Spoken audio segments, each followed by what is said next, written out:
Yes, it started for me though when I read her thesis. And her thesis, my wife's a psychologist, and I said to Chris one day, I said, this thesis needs to be published by Adrian because this is what churches need to know about trauma. And it was clear, and it was, there's some Bible in it, which helps church people. But I was writing a little commentary in the Everyday Bible Study series that I have on 2 Corinthians. And as I came to chapters 10 through 13, I was thinking, this man's been traumatized. Now, there are passages in chapter 2 and chapter 7 that clearly tip the balance in the same way. But I thought, man, there's a lot of crazy stuff going on here for Paul that you don't normally see.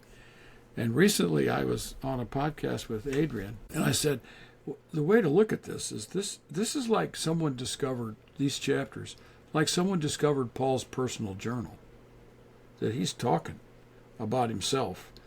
And I just passed this on to a scholar who's just written a long commentary on 2 Corinthians, and he said, I really like that idea. I think that's one way of looking at chapters 10 through 13. So that was when I realized I could make a contribution to the book about trauma. Stick to, stay in your lane.